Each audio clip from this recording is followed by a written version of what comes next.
Humpday, Humpday, happy hour. Humpday, Happy hour hangout. Humpday, let's get down. happy hour hangout. Well, let's get drunk at the director's garage. Yeah, why not? Why not? Why not? All right, everybody.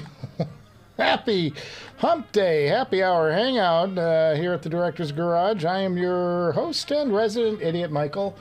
And boy, we got a lot to do today. I got a lot of business to take care of. Yeah. I hope things are looking good and feeling good at home. I just always get nervous that I'm too dark. I don't want to be dark. Come to the light, people. Come to the light. So what are we going to do today? What's the big deal? Well, I'm going to be doing, let's see, let me get my notes. I've got notes. Get your comments in the chat below if you have anything to ask about the Aegis amp. But we're going to be looking at a new IEM. I'm going to do that very shortly. That'll be the first thing up. We're going to open this. You see this box right here with a little thing? That's just a fun thing. It came in. I've had it for a while. It sent it out, came back. We'll just open that because it's fun to open something. We'll talk about the yesterday's episode. I've got a lot of music recommendations this week. A lot of good stuff that I came across, and I'll talk about that. We've got a viewer system. I mean, we're just jam-packed full of things to do and talk about today.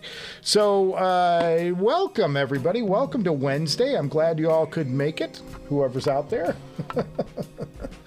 And, yeah, I'm getting kind of set up here. I was working up until we went on the air, so a little scatterbrained, but I had some time to actually produce some stuff and think about things that we actually want to talk about on this show, and I'm getting arranged here. And the first thing is a new IEM, and it's from a little company you may have heard of called Meze Audio. And the new headphone is called the Alba. It's called the Alba. Let's take a look at it. Here it is. It's the Meze Alba in-ear monitor.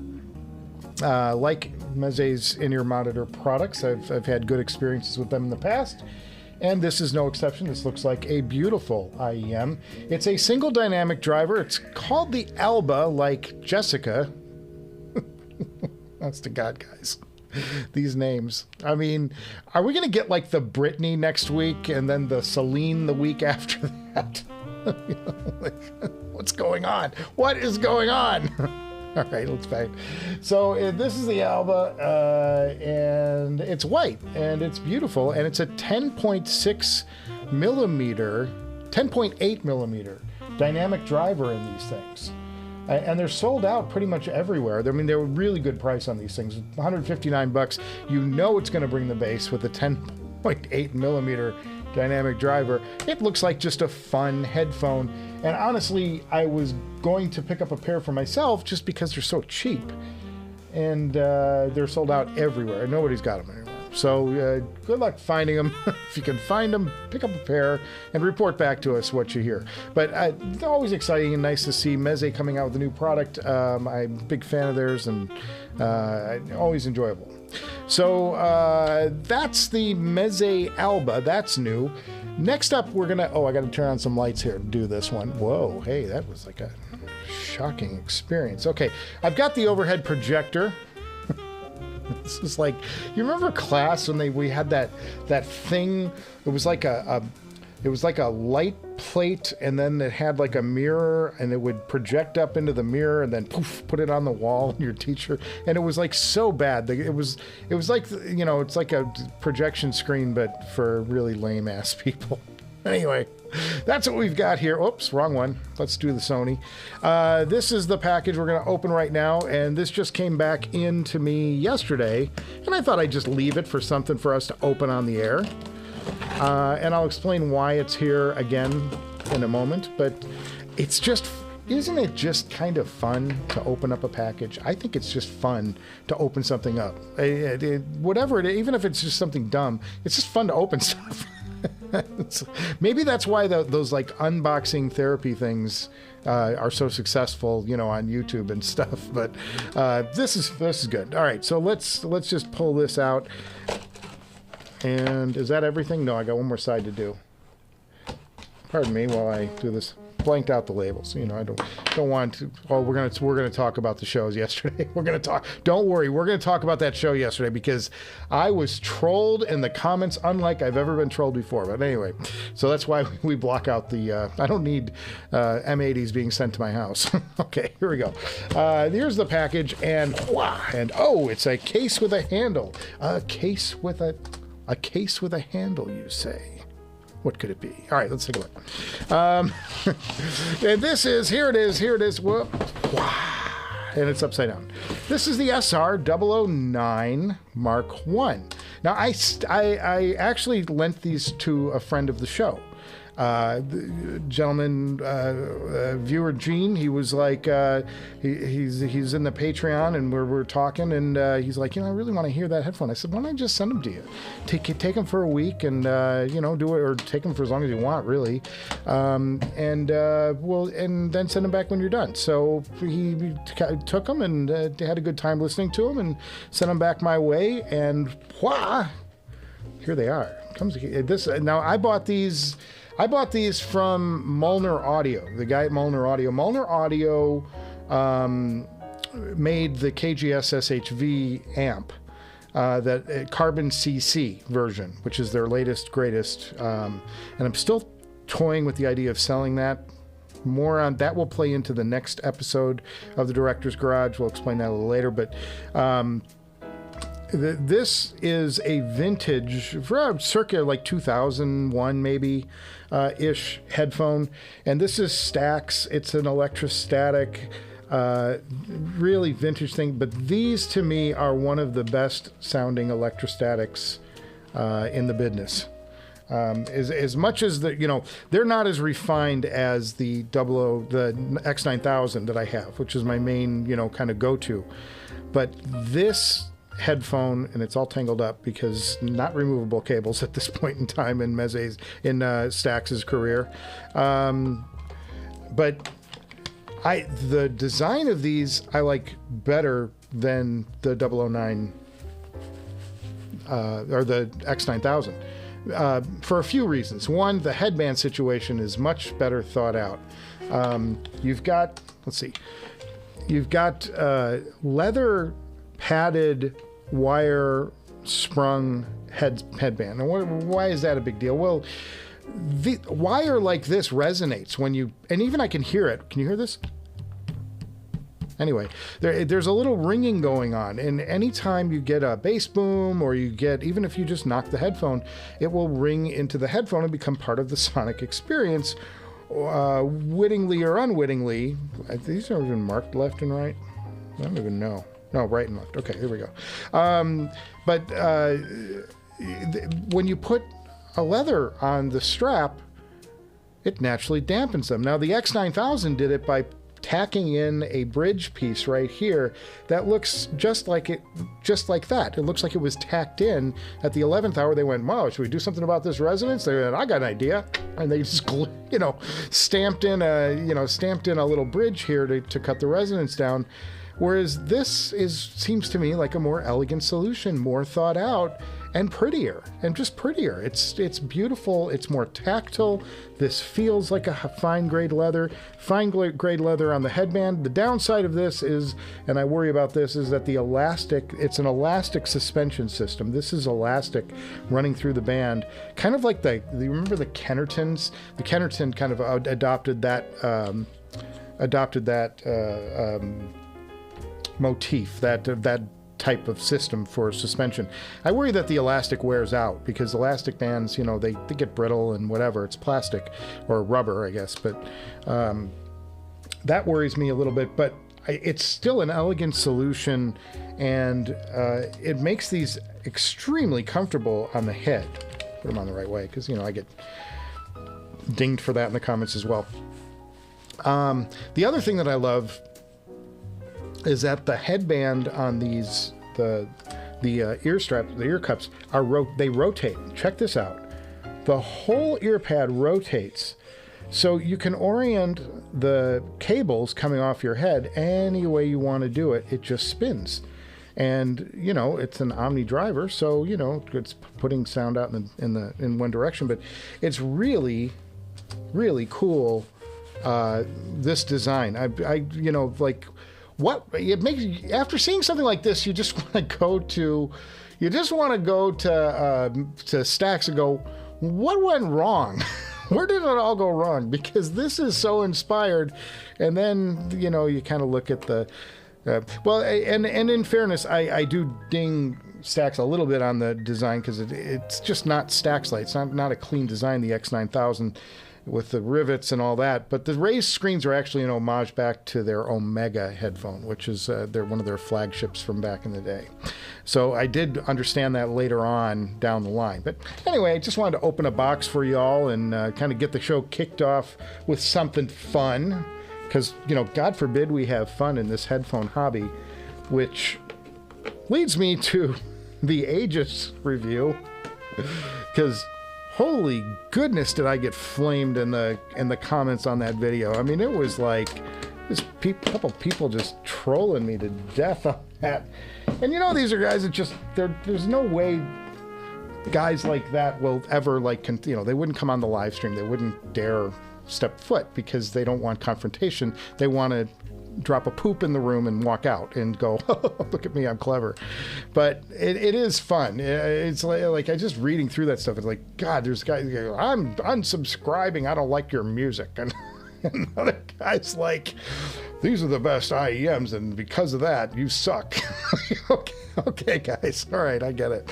But I did want to address a few things. And JTB, I hope you're here, because I have some answers to questions you raised to me. I think it was in the chat during the premiere of yesterday's episode. JTB asked some really good questions. He wanted to know if the Aegis will put the Atrium into SLAM.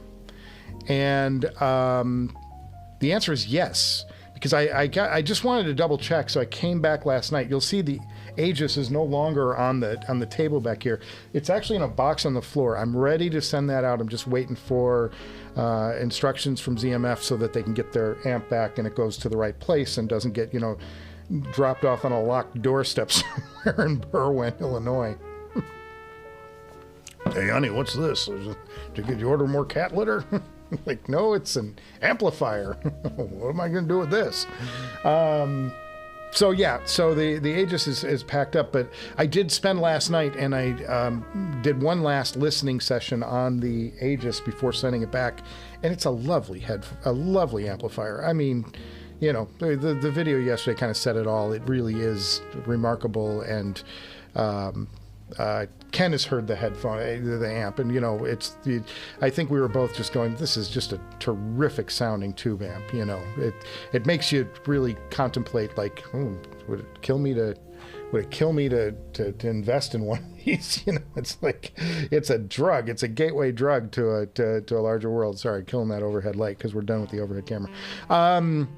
Yeah, and the answer is yes, the Atrium goes into SLAM very, very nicely. There's a lot of nice punch on that headphone amp, and as long as you have the impedance set to high, and then you got to compensate because you're pushing too much out to the headphone, you got to drop your input gain down so that it's all balanced nicely and sounds good. You'll get great slam out of the Atrium. I listened to a bunch of tracks yesterday. Listened to my Los Lobos tracks, and we'll talk about some of the things I was listening to yesterday in a minute, because I have some recommendations for songs for you guys, or albums to check out when you get a chance. Some fun stuff that I was just checking. I just wanted to hear, you know, slammy stuff and hear how it presented. And yeah, great slam out of the Atrium matched with the Aegis amp. The other thing was somebody raised a question about the 4.4 socket. for driving IEMs. And yes, it's there, and it's there intended to drive IEMs. I don't have the numbers on what the impedance out of that is, but it's designed to run only in the low impedance setting. That three-way toggle goes down to the lowest impedance setting, and then you can safely drive your IEMs.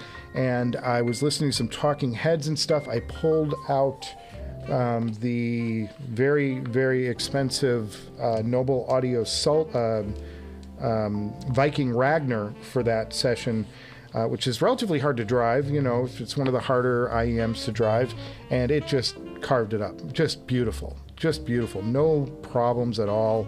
And you know, it's kind of ridiculous. It's a ridiculous concept to have this massive desktop amp for tiny IEMs that you kind of want to just run off of a phone or off of a DAC or dongle DAC or DAP, digital audio player. Like, what is it? Mine's around here somewhere. It's always around here. It's always on the desk. Here it is. The Astell&Kern SP1000. Great, you know, hunk of brick metal. Kill somebody with this, brain them in an emergency. But you know, you kind of want, you know, it's kind of like, well, you want to travel with an IEM. It's like I'm always at cross purposes if have a massive desktop amp to drive an IEM. It's like, why? What's the point here? But whatever, you can do that. So that's the stuff on the Aegis review, and if you get some time, read the comments, because man, guys, I got slammed. I got brought out to the woodshed, and I'm like, I'm not even doing nothing. I just put up a show on the air, and I got people resigning and protest, and it's like, oh my God. Guys, it's just fun. We're just here to have some fun and make light and have a good time and have, you know, it's just presenting stuff in a fun way. That's all. Good Lord. You'd think I killed their mother or something. And maybe I did, but that's another story altogether. Hey, let's go on to, I want to talk about something else, and I can't show it. Well, I can't play it because I don't know what the copyright situation is on it. But I've been writing, you know, I do obits. We talk about my obits, and it leads me down some really cool alleys every now and then, because I'll find stuff that I didn't know existed. And the obit that I'm writing this week is for Yoko Ono, right?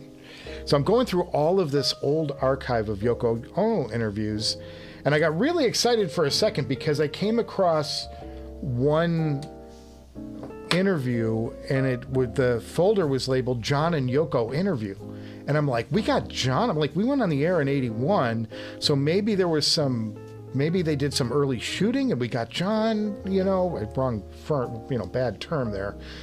Maybe we did some early filming and we got John just before, you know, he passed, or, you know, what was going on? Because how could that happen? So I clicked on it, and it was some tribute to John and Yoko that was being performed, and they were actors. That was womp womp. But this story gets better. I was listening to another interview around 1988 or so, and Yoko was talking about how she was opening up the John Lennon vault and going to release hours and hours of, I'm checking my notes here if I'm looking off, hours and hours of his private recordings. These are demos that he recorded on cassette in his, you know, little studio at home at the Dakota and earlier. And unreleased stuff. This is all like, you know, stuff that, and I'm like, I was thinking, and I'm like, you know, she's talking about how they even released like conversations and even an argument or two between them, because it was just you know, she's like, it happened, and I want to share it with the world. I think the world should see it. And she's like, I know what to do, because it's not like the best quality audio. It's all recorded on cassette. So I'm releasing this stuff in weekly installments to radio. Now I'm trying to think back in '88, I would have been in college. but I don't remember this airing. And I would have thought, but I was in Carbondale, which doesn't have a lot of, like, the rock radio down there was pretty sparse. So maybe it's possible, you know, like if I could have maybe gotten something out of St. Louis. They had some great rock stations out of St. Louis, but there wasn't much in Carbondale itself other than WIDB, which was the college radio station. That was where my lane was at that time. Everybody's going, my whole college was nuts, at least all my friends were nuts for alternative rock. It was an emerging style, and we were all in it with REM and just the great band, The Cure, and like all those great bands from back then. We were all in that world. So maybe that's why I never heard of this, or, you know, just didn't get rebroadcast, and I never picked it up. Because had I known and had I heard it, I would have been like, wow, I would have probably tried to record it, knowing me at the time, and saved a copy of it. So, and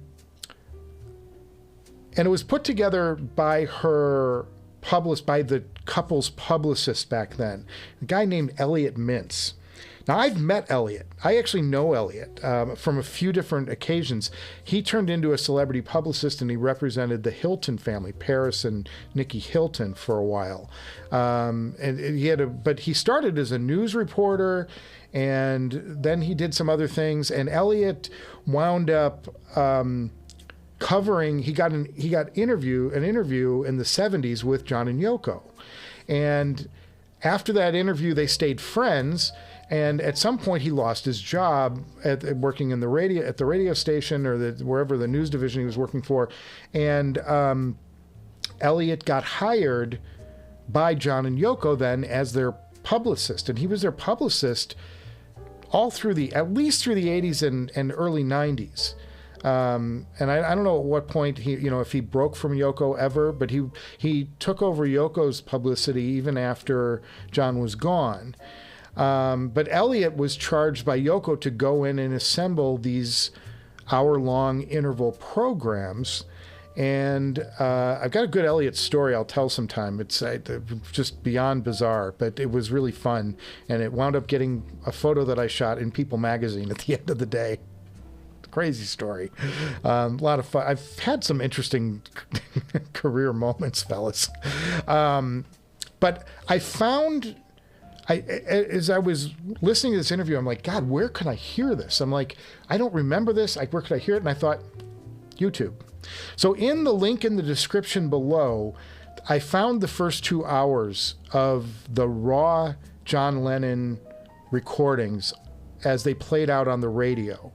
And it's really interesting. And if you listen to this, you'll hear a bunch of demos of John's solo work. I haven't heard much Beatles stuff in there, but a lot of his solo work and like the demo recordings for it. And you'll actually hear the demos for Real Love and Free as a Bird, which are the demo tracks, if you know the story. In 1994, when the Beatles reunited to shoot the anthology miniseries wound up on ABC, but it's for Apple, and you could buy the DVD sets for a few years there. I have a set of those somewhere, but I don't know where you can see that anthology series anymore. It played, I think, in 3 parts, anthology 1, 2, and 3, and they recorded 2 new numbers from demo tapes that Yoko released him. Well, those demo tapes, you can actually hear. I did hear the Real Love one, which, interesting, the chorus that John wrote for that song was Real Life, and he's singing It's Real Life. So they probably bled out the Lennon vocal in the final mix because they were doing it with the guy from ELO. Can't remember. I'm just drawing a blank off the top of my head. Somebody can help me out there. But they were doing it with the guy from ELO. He was producing them, and Jeff Lynne, and who also worked with the Traveling Wilburys, tied in with Harrison. Blah blah blah blah. You know how that all goes. But you can actually hear, like if you listen to the song, it's Real Love. So they just bled out John's vocal and replaced, because apparently they got together and they said, it's not a very Beatle-y song to be, it's Real Life, and John's dead, so maybe we could. So they changed the lyric to Real Love and changed the chorus and built the rest of the song around it. Very cool, though, to hear the original, how it went down.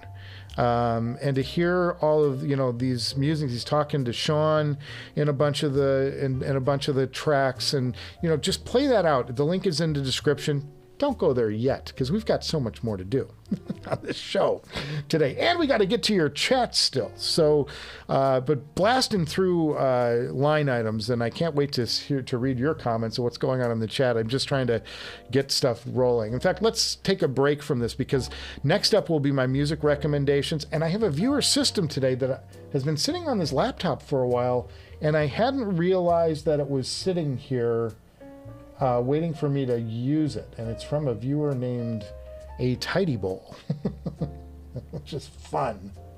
A man after my own heart. But we're going to check that out shortly. I'm just going to set that up so I can go to it when we're ready. Nice Safari system we're going to take a look at in a few minutes. Okay, so let's go to the chat and let's see what you guys are talking about today. I've introduced a lot of topics here, so I'm interested to see what you are talking about.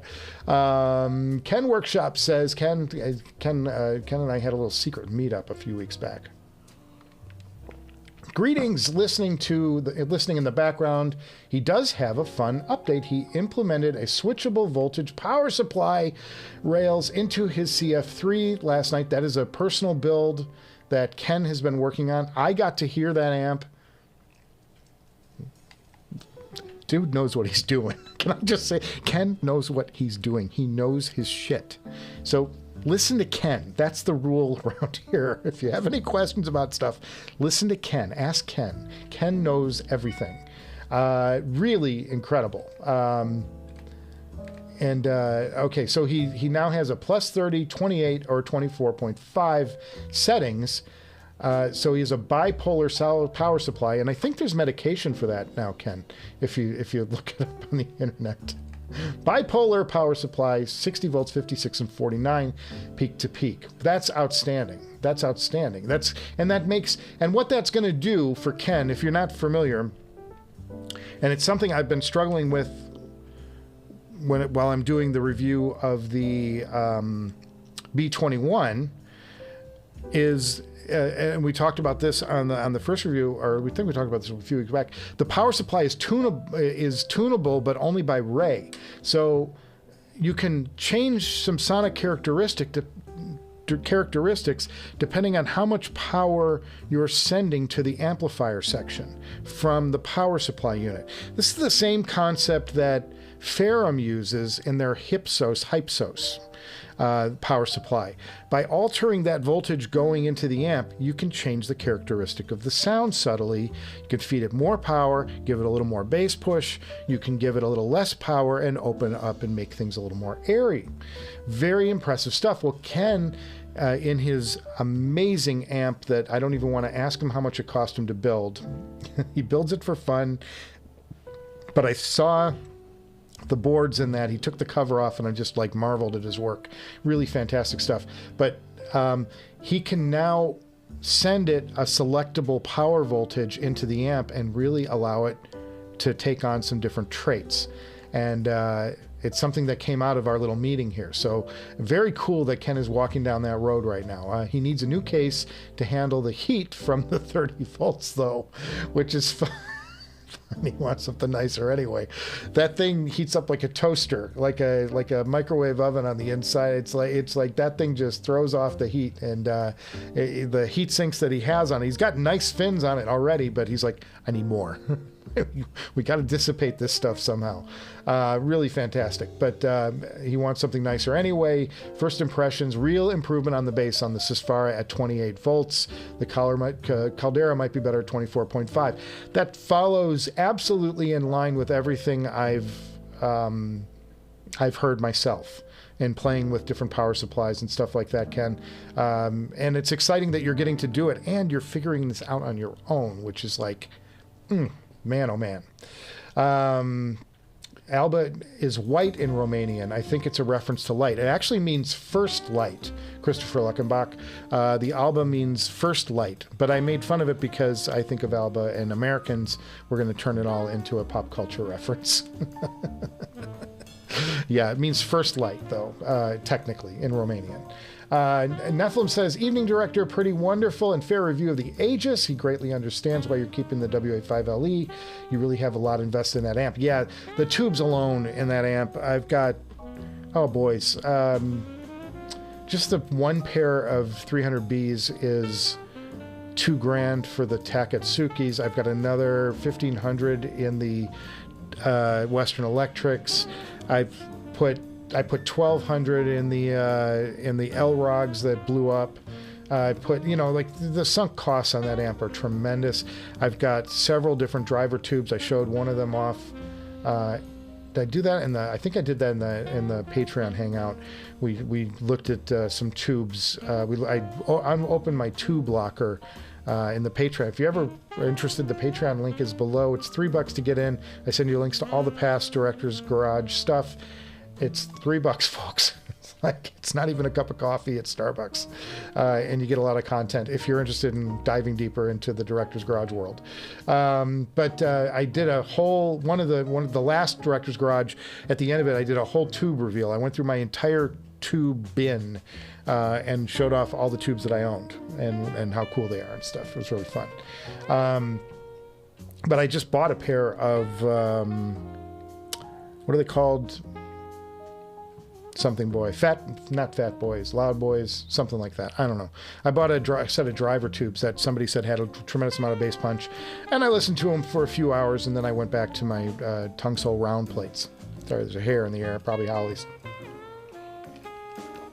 Mr. Dynamite says, good evening, fine people. So anyway, Nephilim, just to button that thought, yeah, I've just got too much money in tubes, and I paid for the black caps on that. You'll never get the money in electronics out of the amp, even if you sell it. I mean, I'd be lucky to get $2,500, $3,000 for that amp, I think, on the used market. I probably have 10 grand in that amp. It just makes no sense whatsoever for me to sell it. And it's still a fabulous tube amp. It's one of the best tube amps out there. Even the Abyss guys begrudgingly rate it on their chart, although they're like in with Woo and they want to sell WA33s. You know, they begrudgingly put it on their best amps list for their headphones. And I've listened to that amp a ton, and it's just a great amp. It's a great amp still. And I still use it. So there you go. Ken says he actually put a small piece of PF damping tape on the underside of the Sesfara headband. It does make a difference, no idea. But it had some resonance and does have less resonance now. And yeah, I mean, that Sesfara headband is just ridiculously flimsy, and they changed nothing for the unveiled version of it. It's the same damn headband. I'm like, okay. But I shouldn't beat up on them too much. You know, they're trying things and whatever, and gonna be fun. I really want to hear the new headphone personally anyway, even though it's an absurd price. But it'll come down, like all things. IMJ says, howdy party people. Howdy, IMJ. Let's drink to IMJ. Those Stax are sweet. They actually have bass. They do. Probably the most tonally balanced Stax is his understanding. They are, Christopher, I think they are, or at least of the ones I've heard, they're the most tonally balanced. They don't give you the sparkle and the euphoric treble range that the X9000 does. So but at the same time, electrostats in general have so much resolution. Giving up a little bit of it is like, you know, it's like scraping off a little bit of the hard rock salt on your pretzel. It's like there's so much on there. Scraping off a little bit doesn't really hurt it that much. You still get the salty flavor. You know what I'm saying? So that's kind of what I relate it to. So there we go. Neil Snyder says he frequently drops poop in the room, not intentionally though. I know. Guys, I mean, the trolling on the vitriol of yesterday's comments, I'm like, Jesus criminy. I don't even comment on it because all I'm doing is feeding their energy, you know what I mean? But I do it on the live show because nobody watches this. So great. Neil, you need a colonic. With the comment. Maybe the comment of the day right there. That's funny. Ken says the Aegis amp is amazing, really, and that was even without tube rolling. I know, and it's got to get better. We've got the stock EL34s in there. I've had some comments. Some people send me messages and stuff about, hey, you know, try this tube, try that tube, and I'm like, I can't. I'm going to send it back, guys. If I was keeping it though, it would be fun to tube roll that thing. You can probably improve the sound or get it close. And even as I said yesterday, the sound of that amp was so similar to the Woo. I really do believe that if you tube rolled both of them and just kind of tweaked it a little bit and played with them, I honestly think you could get those two amps to sound remarkably close. Now you are talking about a 300B versus, you know, an EL34. So, you know, measure your expectations. It's hard to make, you know, the 300B is a legendary amp tube that produces a beautiful silky mid-range and tremendous spatial effects. Not known for bass. The L34's got a little more punch to it. It's a good driver tube. You know, I don't know. You can, or power tube. You can, but I think that you could mess with it. They really did sound similar. They're both single-ended setups. They have a lot of similarities, and they wound up sounding pretty close, you know. Like I said, and I described that in the video yesterday. Go back and watch it if you haven't, because you should. Help the view count, boys. It's too much fun. We're having too much fun today. And I still got more to go, man. We've got a lot of stuff to show off still. I've still got a viewer system. I'm going to talk about 2 music recommendations shortly, things that I found like... One of them is something I've known for a long time, and I just went back and revisited because it had a lot of slam, and it was a good slam track to check out the Atrium with. And then the other one came out of a recommendation from listening to the one track. Anyway, we'll talk about that in a second. We'll get through a couple more of these, and then we'll go up there. We'll investigate that, as it were.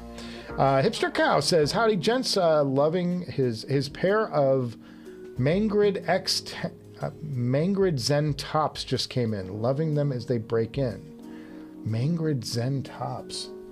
Oh man, all right. I'm gonna look that up because I'm curious about what you're listening to. Mangrid Zen tops. Let's see what it is. Oh, it's an IEM. Okay. So maybe it's an... Oh, it's an 8 balanced. Okay, let's include the class. Don't be rude. Bro, go. So here's what we're talking about. It's the Mangrid top, and really beautiful headphone. Beautiful IEM. Take a look at that real quick. Flash, yes, good, nice. And it's 8 balanced armature, 1 dynamic driver. Well, it's a lovely, and it's a nice price too, $530. Very good, very good. Totally cool. Hipster jamming, love it. Good one. You know, there's too many IEMs out there. No way. I can't even keep up on the headphones, let alone the IEMs, guys. The IEM world just jumps every couple of months. You get something special. Okay. Nephilim says he loves album recommendations from people, displays a strong love for the hobby we know and love. His 2024 album of the year so far is Zombie Direct Inject. A fun listen here. I believe I mentioned this already. Okay, Nephilim, I'm going to check that out when I get some listening in. And I'm heading back into a listening session because I gotta finish the review, the written review on the B21, and I can't shoot it until I finish reviewing it. You know, it's going to be epic. I will say this. There is an epic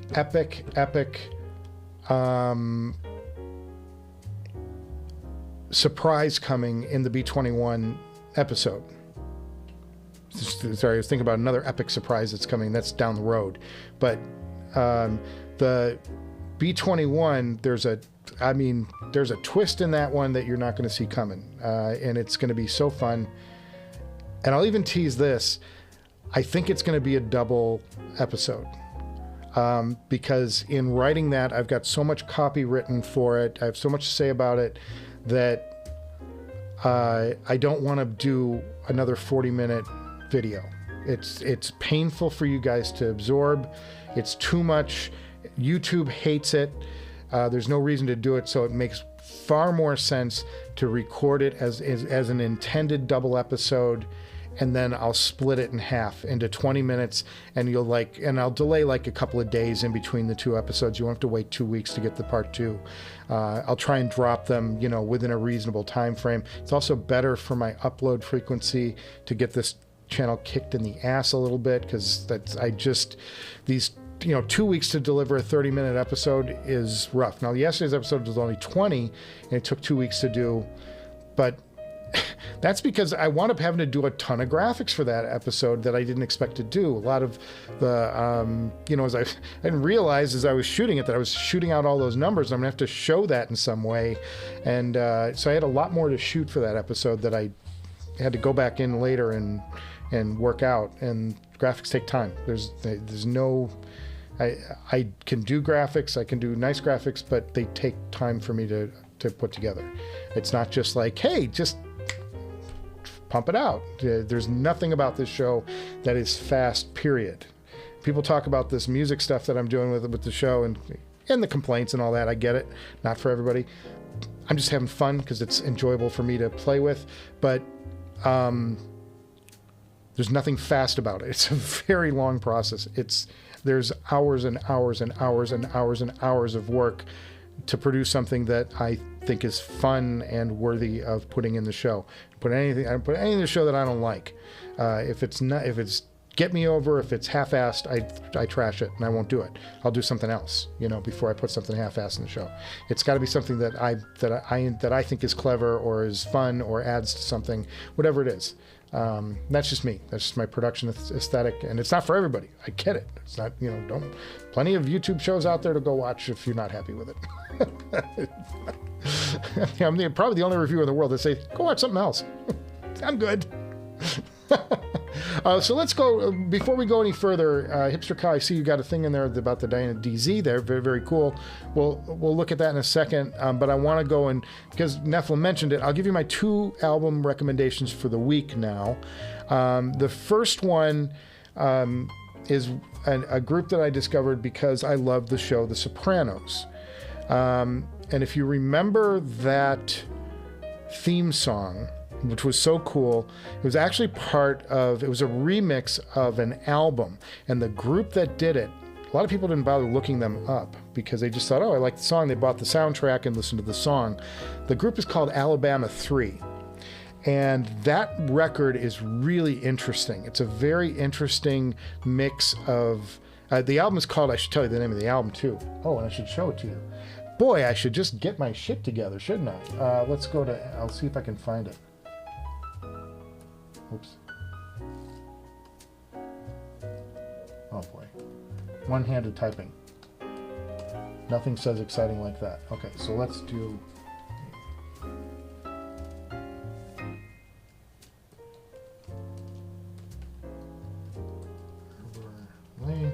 All right. Oh, and I can't find it. That's how rare this is. Let's try this.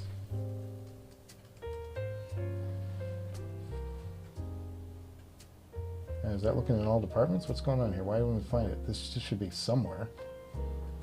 Really? Let's just Google. All right, there it is. Let's go images. All right, I'm going to show it to you. So the album is called, it's from Alabama 3, and it's called Exile on Cold Harbor Lane. And this is, I'll still go to the wiki page, baby. That's what I can do. Fascinating record. It's a mix of techno and gospel and blues. But it's got a techno vibe and a techno backbeat, just like that song "Woke Up This Morning," which was the song that made them famous. So check that out. The first track is a song called "Converted." It's like a spiritual revival. It's gorgeous, with a techno beat underneath it. And then they've got another member of the band that's called DJ Love, I think is his name, and total character. And he'll, in the middle of Woke Up This Morning, if you listen to the album version as opposed to the mix that went to the HBO series, there's a rap section in the middle of it, and it's phenomenal. It's just great. And I wound up enjoying the rest of the record as well.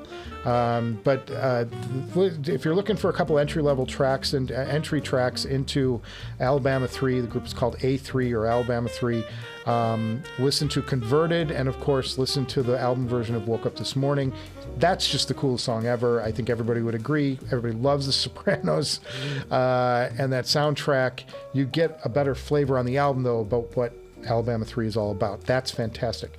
That led me into, because in my write-up, on Alabama 3,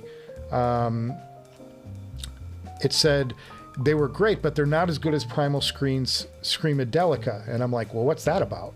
So I went over, and that is another fascinating album. This is probably more, I think more people would probably know this record.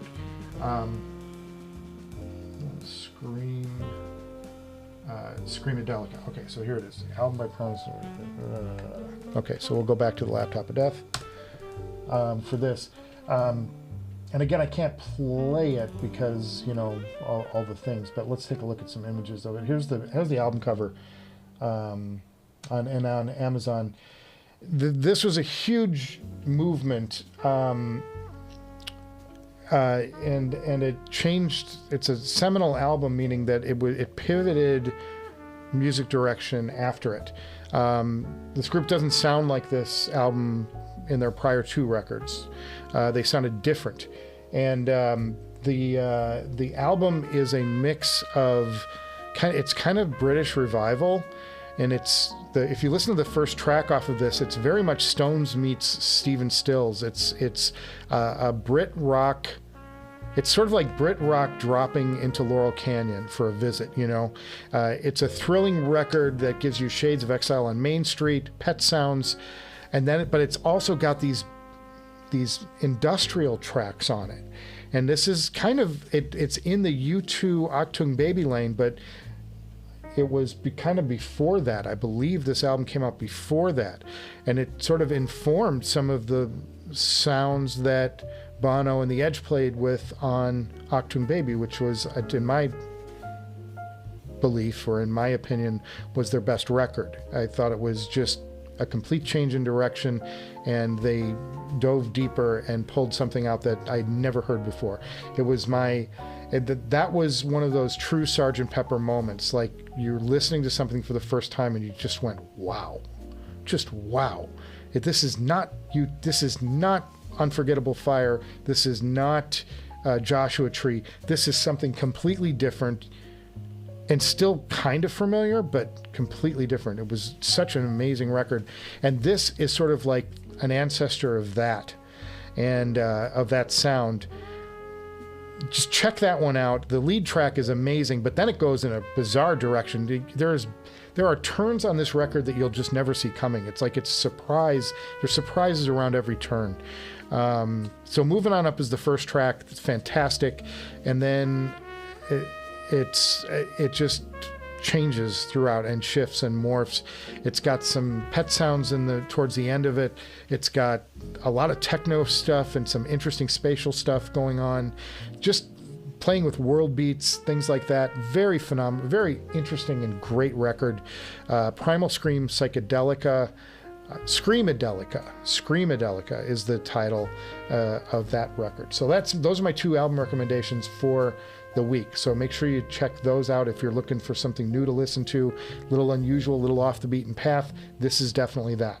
And I enjoyed both records a great deal and had a really fun time listening to the Atrium for one last listen on the Aegis last night, just for JTB, who hasn't shown his face around here yet.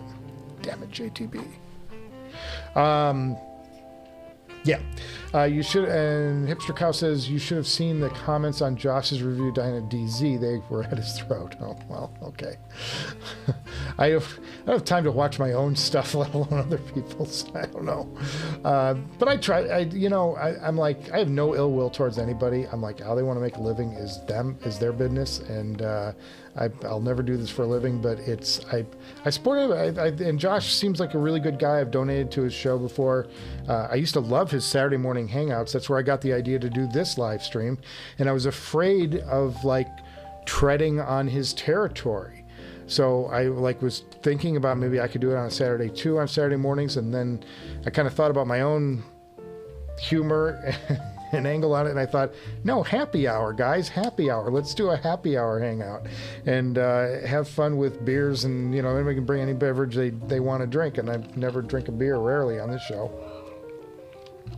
But it's fun. The whole concept of let's get drunk and hang out together is an ethos I can get behind and support. Just don't drink and drive. Okay. Neil Snyder says a 6-month-old Zale HM1 for sale. $12,900 does not include fees and shipping. Neil is making an allusion to the B21 back there, which costs $12,500. So he's trying to sell his Zale for just enough money so he can get the B21. And I'm like, I've got mine on the market, my Zale. I've had a few interested parties, had some close. I just am holding out for as much as I can get for that amp. I'd love to sell it, and I don't know if I can get my price for it, but I'm asking $7,500 for it. I've had some offers in the low sevens, but they were the first week that I put it on the market, and I'm like, I'm like, let's just hang out a little bit and see if I can't get it, because any couple $100 more is a couple $100 closer to the next product. And I do think it's at a really good price, seeing as that amp sells at $9,000 new now, and this is just, I got this in November or December it showed up, and I don't listen to it all the time. I'm trying other gear. It's like it's not on all the time. It's got low miles on it. I'm like, doesn't somebody want to save $1,500 and try out this world-class amp? Because it is a world-class amp. I'm like, maybe. I would think maybe, I hope. Anyway, that's where I'm setting the price at, and I saw some sell at that price, but I also saw one sell at $7,100, but it had scratches on it and was the scratch and dent model. This one is in perfect condition with all the stuff that came in the original box and the original box itself. So I'm hoping that somebody will bite on that and really want to check it out. It's a great amp. And you don't have to wait. There's still a waiting list, 6-month waiting list for the Zale. So they're still back ordered. Gil says he watched the review and rewound several times. He thought it was one of my better ones. Well, you're about the only one, Gil. I got flamed. Still not clear what you intended to say about single-ended design was a plus or minus. No, single-ended design is just a description of the amp, and the reason that I mentioned single-ended and how it would play into my decision to buy the amp is that my Woo is single-ended also. So they're very similar amp types, although they use different tubes, and there's some different things going on with them. They really did wind up sounding incredibly similar, reasonably close enough to where I'm just like, I don't need to buy the Aegis as much as I love ZMF, and I'm a sucker to buy anything that Zach puts out because I think he's doing the best work in the industry right now consistently, product after product. I mean, and I listed them off last. Like, nobody has that kind of run where every product you're putting out is like hit, like great headphone, serves a slightly different need, still unique, still well, like everything he's done has just been phenomenal. And now he's got amps, and this amp is great, and I'd still love to test the Homage. If you could send me that, I would do a review on that because I'm curious about that. Beautiful little solid state amp number. Looks like I've actually toyed with the idea of buying one of those just for my desktop at work, because it would just be fun, a fun little distraction in my long line of obits. when I'm having to sit at a desk. It would be fun to power that thing and run the audio through that and to my IEMs. Would love it. So that's all I meant by saying single-ended design. It's a single-ended design. It's not balanced throughout. So it takes RCAs in versus XLRs. A lot of people will say, "Oh, just because it's unbalanced means it's poorer quality," and that's completely untrue. And Ken from Ken's Workshop would chime in on that, and I think agree. It's just the way that the audio is being moved through the amp. It's just the way the signal flows through the amp. It's either flowing through with or without that ground lead. And the thing that makes a balanced cable better than an unbalanced cable is only if you're dealing with long cable runs. Inherently, you can get just as high sound quality out of balanced as unbalanced. It's just how it works. So because an amp is unbalanced doesn't make it worse than a balanced amp, and it does because it's balanced doesn't make it better than an unbalanced amp. It comes down to how it's designed, how it's executed, the quality of the components inside of it. But I would advise anybody, don't shy away from something just because it's unbalanced, and don't gravitate towards something just because it says it's got balanced outputs on it. It's just the way the signal is being handled by the electronics inside the product. But there's nothing inherently better or worse about either. You can get super high quality out of any arrangement. The only time that balanced, in my experience, makes a difference is if you're running with a really long cable run. You can get away with a longer cable run with a balanced cable, a 3-pin, because you won't degrade the quality as much. So in my business, in television, we tend to use unbalanced because we tend to have really long cable runs between the microphone and the sound mixer. So in that case, yes, a three-wire makes sense. But as far as sound quality on desktop stuff, we're talking about 4 feet. Sonically, you're not going to be able to tell the difference between the two. Maybe the quality of the cable, that's another debate. I'm open to anybody's ideas, but the idea that I won't buy it because it's balanced is not founded in anything. At least nothing that I would say anyway, in my opinion. That's my opinion. You can have yours. You're wrong, man. You're wrong. And besides that, your music sucks. Sorry, channeling my chat from my comments below. Ryan Dietz in the house. Ryan Dietz is doing me a solid, and that's coming up. And I'm not going to give away anything about it here yet, but it is a great tease. Ryan hooked me up, and we've got something coming our way in the next month-ish. That's all I'm going to say. It's coming. It's coming, boys. We got another bananas episode coming shortly. Nephilim says, Michael apologizes. It is long overdue. Been meaning to join my Patreon. Don't worry about it. If you can't, look, anybody can do anything. Anybody can do, I don't require, I just try to do something over there that, one, I won't get trolled doing. If I make it free, I'm going to get trolled to the nines. All these guys are just going to show up because it's free, and they can come in and drop a poop in the room and walk away. You know what I mean? It becomes a thing. So I charge $3 just to, A, help me pay for the Zoom account, which is not that much, but just to help, just because it's helps me out a little bit. I'll be completely transparent. If anybody wants to see my books, I will show them the $30,000 that I lost on doing this show last year, because I do it for the passion.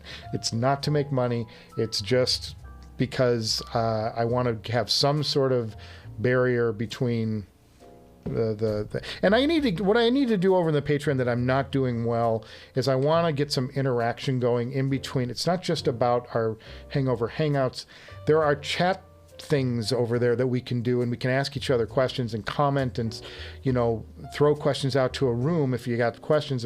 And with such a great resource as Ken and all these people in our little community over there, it might be fun to open up. I just don't know exactly how to do it. I'm not Patreon literate. It took me 8 months just to get the page up. It did.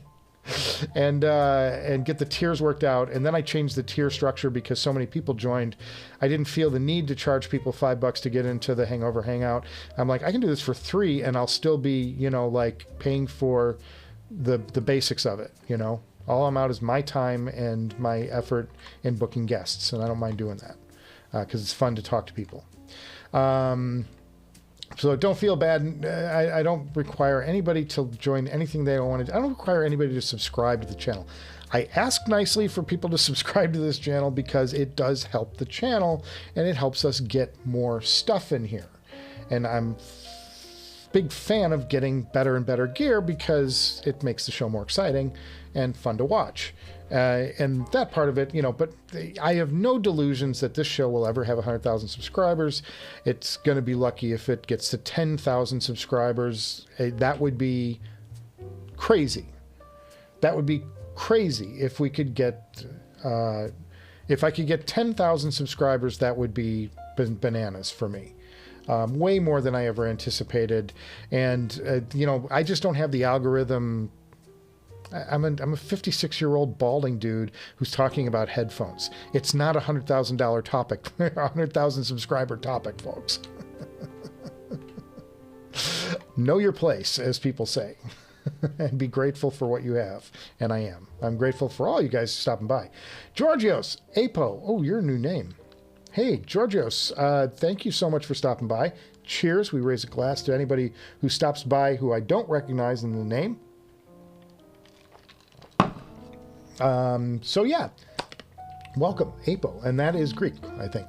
Michael, just throwing in some info regarding how the name Ferrum Hypsos is pronounced. Hypsos is from the Greek word blah, blah, pronounced apsos, meaning altitude or height. Hey, thanks for that tip. I don't know what that word. I couldn't pronounce that if I tried. I don't speak Greek. It's Greek to me, literally.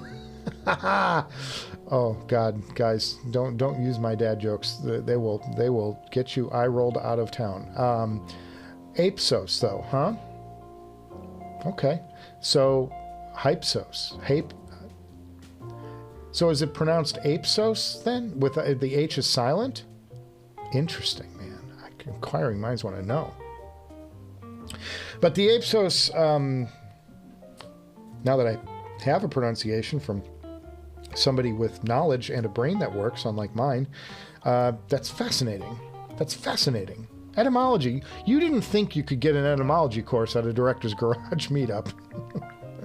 Happy hour hangout. Everybody's supposed to be drunk and falling on the floor, and we're learning about Greek pronunciations. I love it. That is right in my lane, my friend.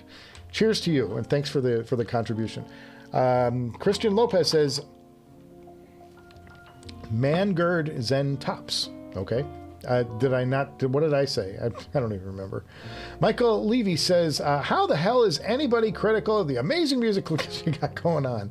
I'm a composer for media, and those tracks are super top notch. Absolutely stellar productions. I can, look, I can get it. I mean, I understand that it's, I just understand.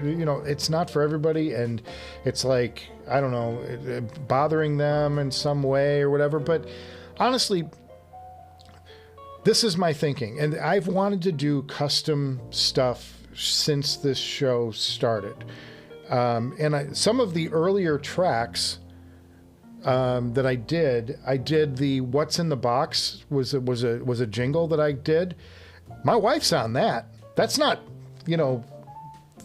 everything I've done has taken time, effort, money, whatever to get done on my part, because I have I want to do a certain level of production value on the show. I think that that's what this show is about. Yes, it's silly.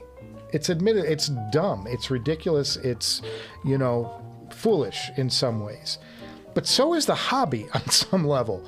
What are we doing spending $12,500, which I'm going to try and do, probably, on an amplifier to drive headphones? It doesn't make sense, folks. It's not a logical thing to do, yet we do it because it's fun. And because we're stupid. And I don't mind pointing that out, and I don't mind having a show that is willing to point out the fact that we all do dumb things. And there's nothing wrong with that. So I part of that was, I always intended to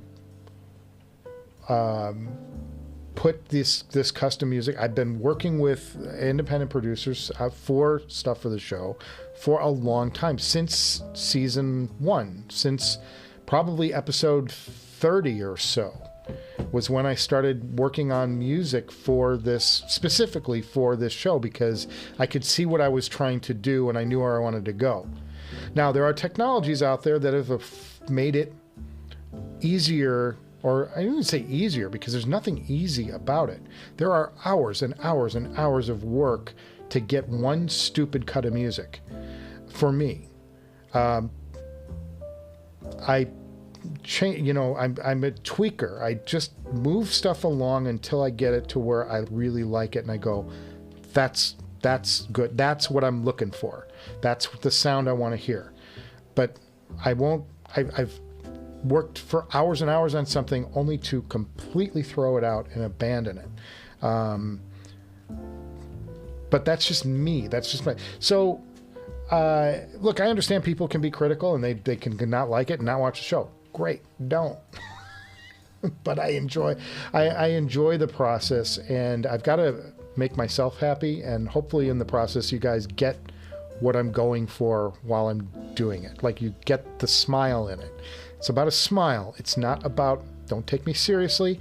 Don't take that I'm trying to be I'm not. I'm just trying to have some fun and lighten the mood and give y'all a little laugh in the middle of a headphone review show that, it just to be different. Everybody does the same stuff. Everybody does jump cuts. Everybody has no graphics. Everybody, I knew from the very first episode, I'm going to paste this show is going to be laced with music, even the live stream, from front to back. Very important to me, because music is why we're here. We're here for music. I want to have music. And if, I swear to God, if this show by some lightning bolt of luck hit 100,000, or I don't even know how much it would take, because I don't know what real YouTube shows make. I'm a fake YouTube show. I don't know what real YouTubers make. I would buy an ASCAP license just so I could play real music on this show. I would do it. I would get the ASCAP. I would do it the right way. Make sure the artists are compensated. Absolutely fine. But I would do it because I would love to do it. I would love to be able to play for you guys what I'm hearing and let you hear it. I would like nothing better than to never have to go through a sound impression where I'm riding levels on a minutia level. Like, if you guys saw I post, sometimes I'll put the timelines up in my community page and let you see, but if you look at all of the micro adjustments I make on audio to get it to come out just right, I have tried automating it. I have tried using, there are leveling AI things you can use now that will automatically ride your levels, and I have tweaked and played with those for days, and I can't get it to come out just right. I can get it close, but I can't get it to where I want it. And all of this, every single decision on this show, every sound effect, every visual, is because I want it to, I'm playing for the presentation that I want. And if I can't, if it's not going to come out the way I want, I'm going to throw it out. And the only way I've been able to successfully mix this show to a level that I'm like, okay, I don't hear the ducking coming in a fraction too early here, or if I set it up to do the ducking here and then on the next one, I just want a blip of ride coming in of music to accent something I said or to fill in and cover something that's coming through the headphone. It never comes out right on the ride. So I've got to go in and I've got to redo it anyway. I just might as well do it the right way, which is manually and painfully. And I spend at least an entire day of post riding levels and making sure that things sound the way I want them to sound. Sometimes the music's too hot for you guys, I get it, but it's what I'm doing. Anyway, Michael, that's a really long answer and a rat hole I went down. I didn't know if I really wanted to do it, but there you go. Barry Douglas, great job on the Aegis. Barry, please, you're somebody I think about when I hear a piece of music that's interesting. Go listen to that Alabama 3 Exile in Cold Harbor Lane. I think you might enjoy it. I think it's a different taste for you, knowing your musical taste, because we have very similar musical tastes. Barry, go listen to that Exile in Cold Harbor Lane album from Alabama 3. If you can stream it somewhere, go ahead and do that, because I think I'd love to hear your take on it. I think you would get something out of it. If you're somebody that I just think about when I'm listening to music, we have very similar musical aesthetics. Neil Snyder added to his room collections. Betty Davis, Betty Davis. They say I'm different. Fantastic throwback to the 80s.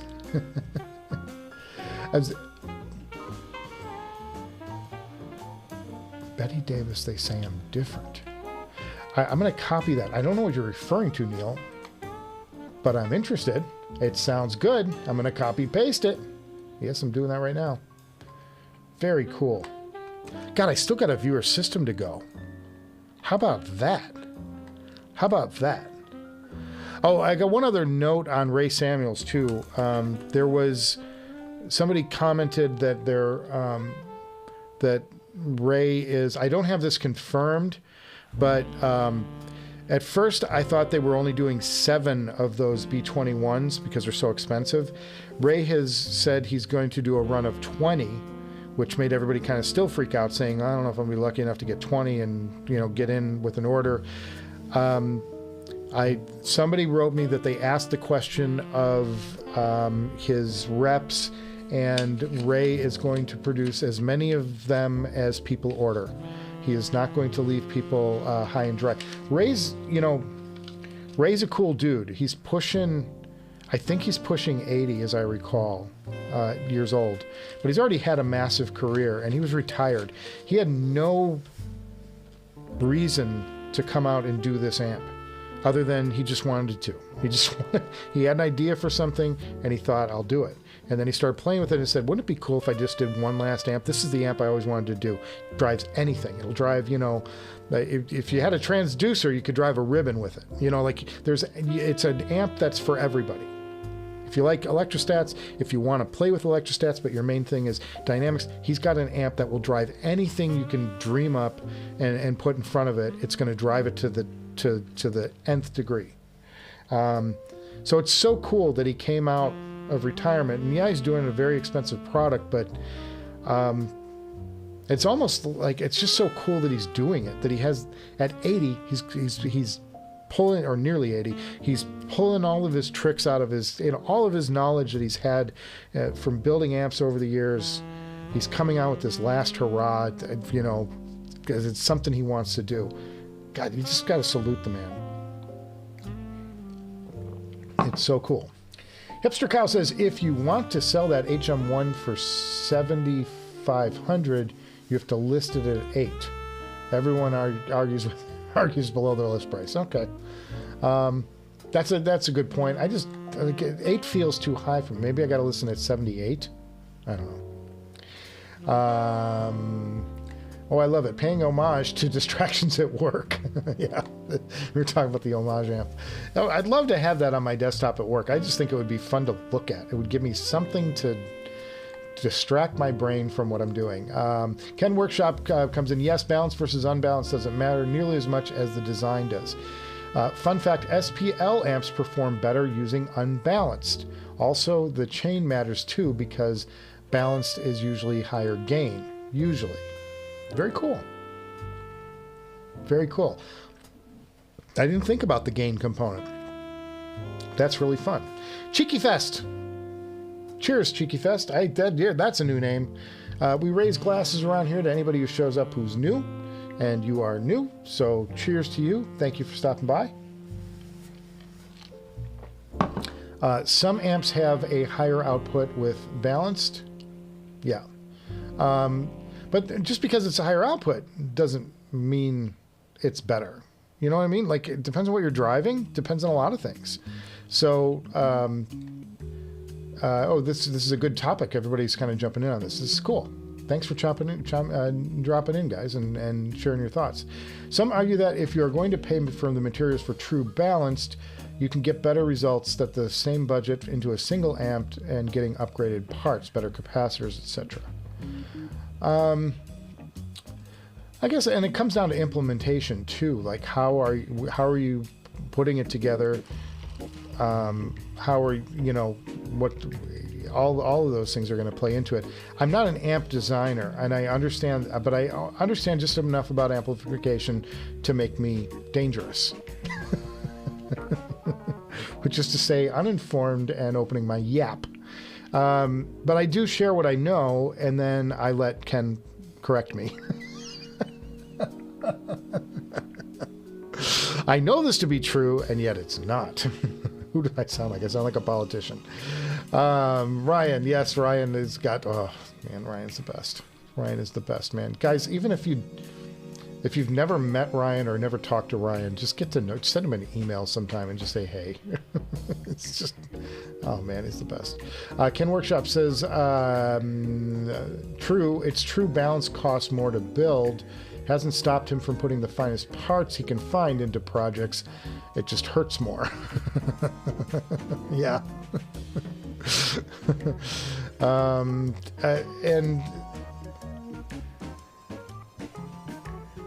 yeah, I guess I can see what you're saying, because you've got the extra path you have to build into the system. You're dealing with 3 traces, right? Is that right? Do I have that right? But, there are some of the best amps ever designed. Look at that WA5LE is a phenomenal amp, and it's unbalanced, guys. It's single-ended throughout because of the tube. You can't have a balanced signal with a 300B. It's single-ended. So it's a set tube, single-ended triode. So it's got to be unbalanced. Everything. Neil says he pre-ordered the B21 Raider. Once it arrives, he'll get back in the tungsten line. See you at Can Jam. Hey, man, cheers to that, Neil. Go follow your dreams, my friend. That was the other thing I thought I'd mention too while we're here. The reason that I included the first section of the review yesterday, which was a little bit of a history of Zach, and I like to do stories like that, and it's not to hold them up or anything, or point a finger or whatever. I do it because I think it's inspiring that somebody who had thoughts of going in one direction, namely a career in film and media, and he still wound up getting to do some of those things because of the path he chose. He followed his passion, and I think that following passion is a very important thing that anybody should do with their life. Life is really, really short. I wound up in television because I watched my late father, go to work every day for 20 years hating his job. Hated it. And I swore to myself at the time, I don't know what I'm going to do with my life, but I'm never going to hate my job. I spend too much time, we spend too much of our lives working. And hating my job is not going to be in the cards for me. So I urge anybody, and when I hear a story like Zach, a guy who just was going in one direction and this opportunity came up and he had a need and he found it, and suddenly he's like, man, I love doing this and I really want to do that. If I could make a living doing this, are you kidding me? And he gets to do it. that's inspiring, and I think that that's a story worth telling. And I will share that story every time, or a similar story anytime I hear it, because one, telling stories is fun to tell, and I tell stories for a living, so it's fun to do those things. It's fun to relay those stories and lay them out to you and try and explain them in a way that's hopefully a little bit entertaining. But it's also to inspire other folks to follow those dreams, because we're here, we get one spin around this world, and then God knows what happens. Nobody knows for sure. Except maybe John Lennon.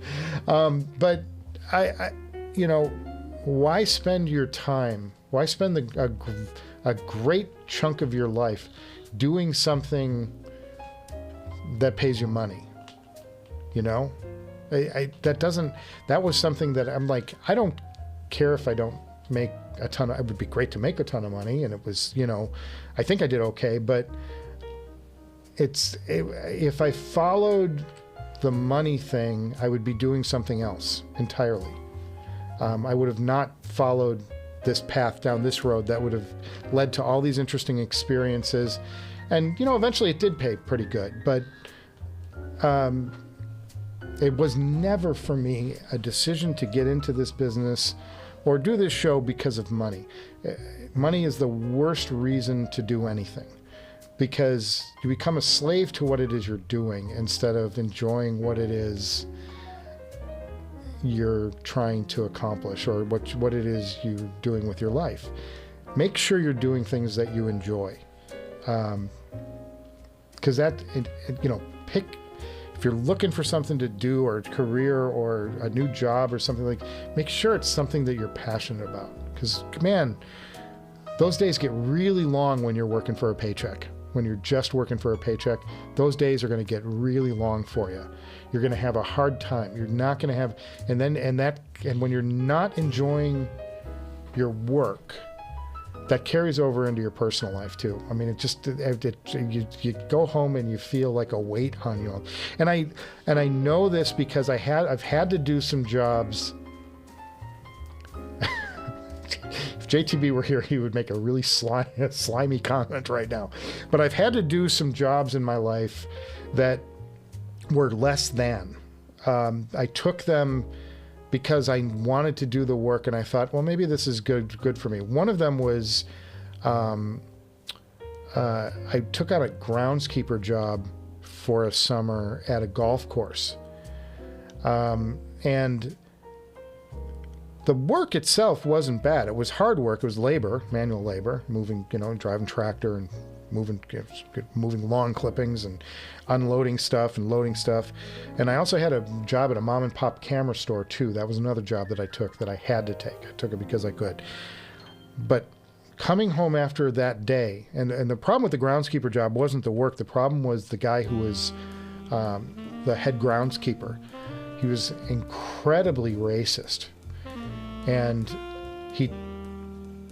I was white, but most of the people I was working with were Latino. They were Mexican, and they didn't speak much English. And I spoke a little bit of Spanish, so it was fun to communicate with them and talk to them. But he would treat them, all of us who were on the groundskeeping crew, with such disdain, like we were so below him. And it was definitely racially motivated. There was no question to me that it was. And it was so hard to be around. I literally woke up this morning and said, I'm not going back there. I'm never going back there again.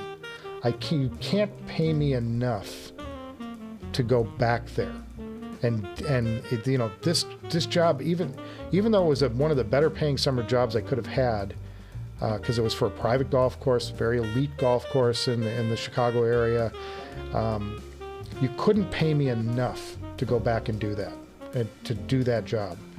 And so I just didn't. I woke up one morning and I didn't show up again, and I've never regretted it. I knew it was the right decision. And the only people I felt sad for were the guys that were still having to work there because they needed the paycheck and they needed to support a family or whatever it is they were doing.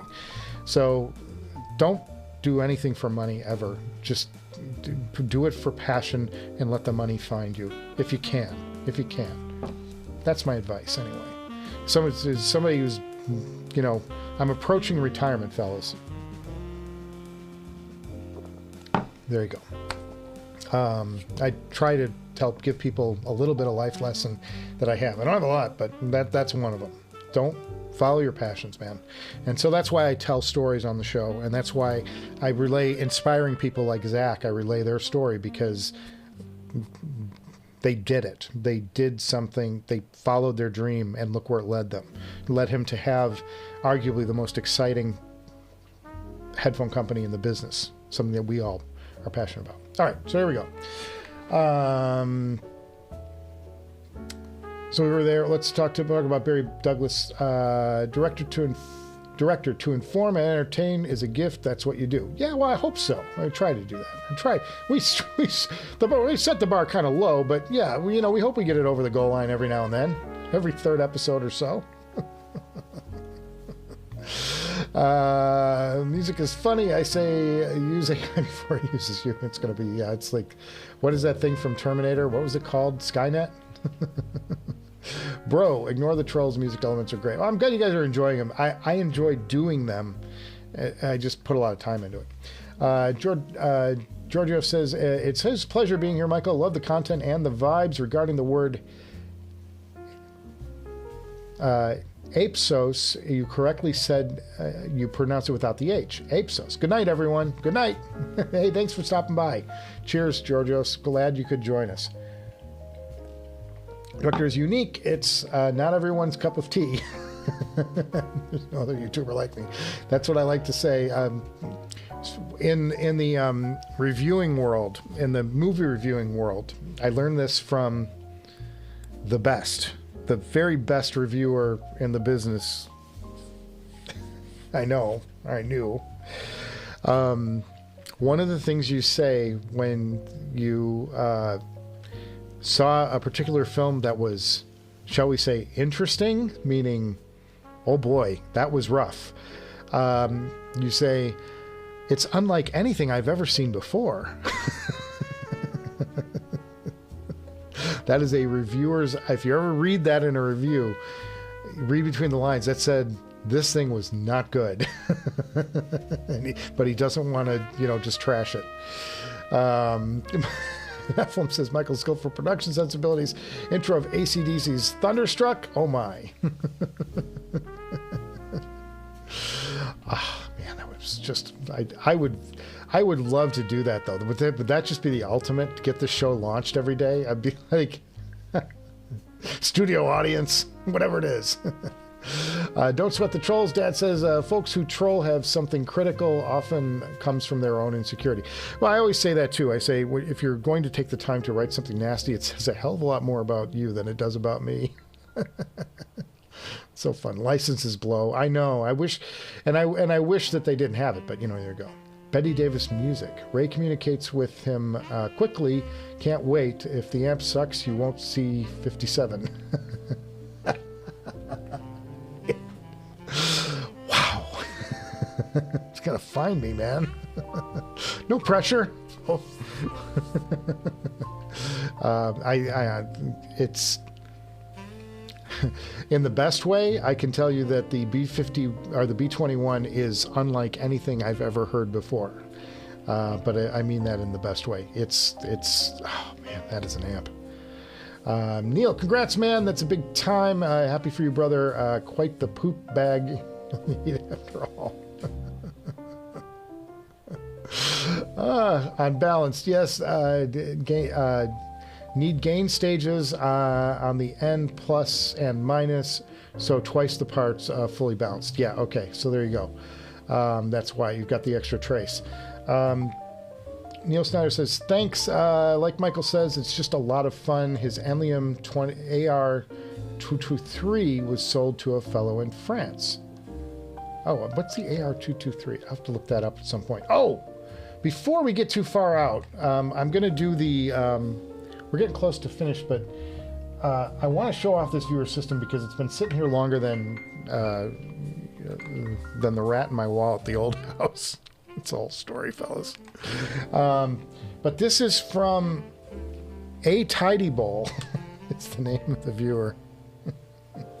And if somebody wants to step up and claim this, this is cool. And it falls into our APSOS discussion because this is actually a Ferrum stack with the Susvara, and a beautiful Susvara at that. His look nicer than mine, for sure. There is his stack. He's got the Wanla matched with the APSOS and the Ur. Very cool. And it gets extra props because he's got my show on in the background. I may have shown this off before, but I don't think I did. I think this is a fantastic system. I just saw these photos and I'm like, I don't think I've shown these off before. And there you see, oh, it's IMJ, it's Jonathan Liu. There he is. John, I don't know if I showed these off before, man, and I don't remember it, so I just wanted to give you a shout out again because, and now maybe I'm looking at this, I'm thinking, maybe I did show this off before, but I don't care. It looks so good, and I was looking at these photos, I'm like, man, we got to show these again. We got to show these again, man. Even if we've seen these before. That's a beautiful Susvara, man, and that's a great rig. I like the headphone cable too. Check out the cable he's got coming out of that. He's rocking with those. Very cool, very cool. I'm Jay. If you're still out there, put it in the chat. What's the brand of that cable? That's a really good looking cable. Something I'd like to pick up maybe someday. Very cool. So that's the viewer system. I just saw this photo and I'm like, I don't remember seeing that photo on the air before, but maybe I do have the memory of a peanut, so as opposed to the elephant. Small World says Nephilim, he thinks he knows who you sold that amp to, Neil. He goes by the name Tanukman. He's on Amos's Kurawong's Discord. Okay. you just Nephilim, you just said a bunch of words that I don't know what they mean. Although I know who Kurawong is because I actually like him. I think he's like if I had a brain, I would be Kurawong. But I don't have a brain. Ken says, Neil, he's heard the B21. You'll be very happy. Ray is rare that he designs things with military precision, but it also listens with his ears. Yeah, that's the thing that I've come to appreciate as I've gone through this whole process in dealing with Ray is he's a designer who designs with his ears, not with a scope and not with he's not looking at how something measures. He's listening to how it sounds and making adjustments based on that. And that, man, that's what it's about. That's the whole kind of my whole approach to this audio world. In a world where everybody's holding up graphs and they want to show you their measuring rig, they think their measuring rig somehow is, I don't know, as important as the headphone in some cases, I think. And I'm just like, I don't care how something measures. Because there's a measurement, a little graphy thing can tell you what to expect in the sound, give you a basic idea. But there's so much that a graph doesn't show you. And talking with Ray, he feels the same way. He's like, you can't graph stuff. You've got to listen. You've got to have your ears tuned in. And I'd love to find out. One of the things that I supposed in yesterday's episode that I would love to find out as a fact or fiction is if the Aegis, when you're changing the impedance, if there's a gain bump. Because I would swear I hear a slight gain bump. It's not just impedance. I feel like they're doing something to the gain in that. But I don't have any proof of it, and I don't know the schematic well enough to read the signal to see if there's something going on there. But that's what it sounded like to me. It sounded like it was a slight, not a huge one, but you're getting a little more grit in the signal, and that usually comes from a bump in gain, not a bump in impedance level. Anyway. Neither here nor there. Hopefully somebody will let me know someday. Nephilim says, oh, Small World. Oh, we did that. Okay. Let's go down. Ken, thanks for the encouragement. Anytime you're in the San Francisco area, dinner is on him. You can come and listen to the B21. It's not there yet, though, Neil. I know it's not. But it's going to be on the way soon, man. Hopefully you get yours, man. That's awesome. Military precision. Oh, I think it moved, Ken. Jesus. Where are we going? We're going out a dark hole here. Barry says, if you do a job you love, you'll never work a day in your life. And Barry, you and I have talked about, I've talked about what Barry's done for a living, and it just sounds like a passion job, man. Neil says he hated his job with a passion. He loved his stock options with a passion. As a young man, his career goal was to be a lesbian, but he spent 30 years as a tech exec. And I hope that worked out for you. I hear people, I hear young folks saying, well, I'm going to do this because I can make a lot of money at it. And it kind of like takes a piece of my soul, because it's like chasing the dollar is great. It's you can do it that way. But I've found generally that the people who have lived the most rewarding lives, and in some ways the people who have been the most successful, often,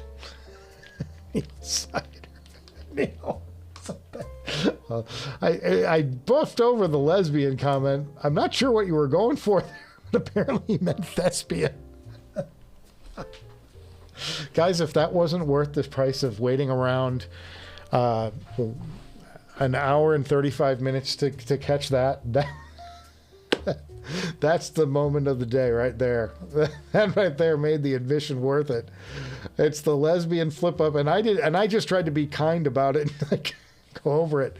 But yeah, that's what it's about for me.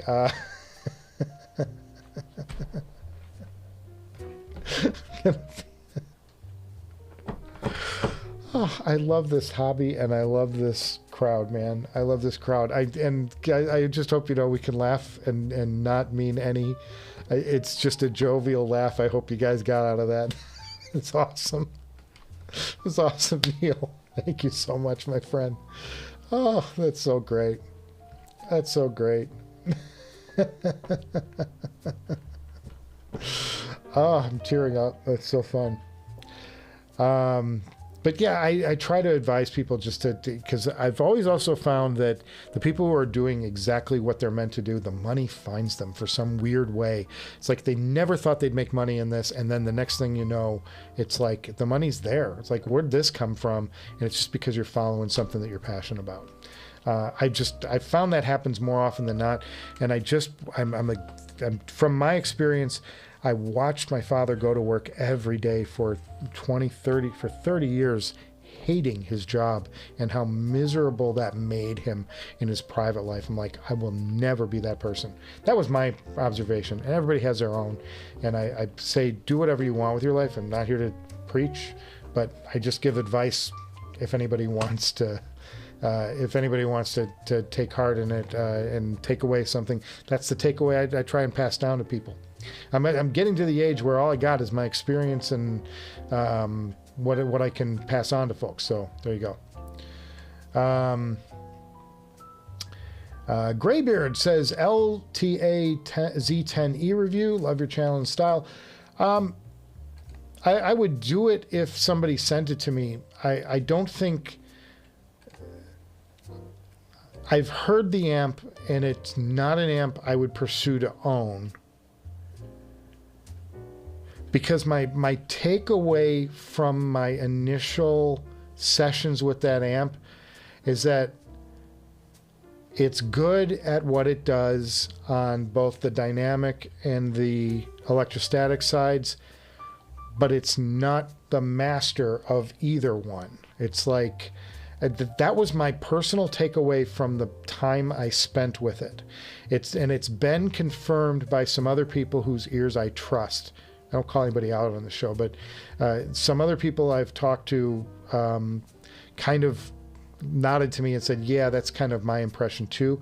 So it's nothing that I want to buy. Now, I'm willing to be wrong about anything, and I'm willing to have anything, be proven wrong about anything. But it's because of my own personal takeaway from my audition with that, and it wasn't a big audition. I didn't spend days with it or anything. I walked away going, nothing I want to own. And if it's nothing I want to own, then the only way for me to review it is for somebody to send it to me. And LTA, my working partner is the is Audio 46 as far as getting stuff here, and they don't. There's one of their suppliers is not LT linear tube. The linear tube isn't one of their, they're not a vendor for linear tube. So I don't know that there's a way, unless LTA wanted to send me that amp, that I would get to review it. That said, I'll review anything if somebody wanted to send me. Look, I reviewed a lot of the hi-fi products, and I found them to be tremendously hit or miss. I was honest with them, and I was honest with you guys. When things are amiss, they're amiss, and the IDSD signature, IDSD micro signature, the one that was blue and long, about the size of the Diablo, raved about it. Thought it was fantastic, really impressed me. I got the Diablo, didn't do much for me. I got the hi-fi IDSD Pro signature. Did I pull that out right? I think I just did that right. Holy God, where did that come from? And that amp was way overpriced for what it was, in my opinion, and I said that on the episode. It's just overpriced for what it is. I think when you get to that $3,400 range, you got to bring it. $3,500 will get you that ZMF Aegis. The sound of that Aegis, which was so wonderful, almost as like on a par with my $6,000 Woo amp, with all the bells and whistles on it. That Aegis is in that lane. Like it's within peeing distance of that Woo, if not better in some ways. So if that's the bar, if that's where you're at 32, 33, 34, $3,500, you got to bring it. And like the features, some of the features on that amp didn't work. The amp itself was noisy. It was not a quiet amp. The gain stage was ridiculous. It was just unusable, I found anyway. So I'm gonna tell you what I think. So I'm not somebody who's going to pull punches, and if I don't like something, you're going to know. And the other thing is I do a lot of these reviews, at least the initial impressions, I do them live. And like, as you know, I am a Noble fanboy. You know that I love Noble audio, but I am the first. When I did a live listening session to the Triumph on the live stream. You knew that I didn't like that IM. I just said, this is, and it was a rare Noble miss for me because so much of their stuff is so incredible. And the design, and even the design of the Triumph is gorgeous, beautiful. It's a piece of artwork. But the sound of that one was a miss for me. I don't know. We're dwindling our viewers off. Everybody's getting tired of listening to me. So we're gonna start wrapping this one up. I'll go through the last few chats and then we'll get out of here. And let's set you on the rest of the week. Set you on your way for the rest of the week. To go look up lesbians on the internet, thespians on the internet. God, that was so awesome! What a moment. AR-23. Oh, the Enlium. Yes, 23R. Yes. Sorry, typo. Martin Short character. Jiminy Glick.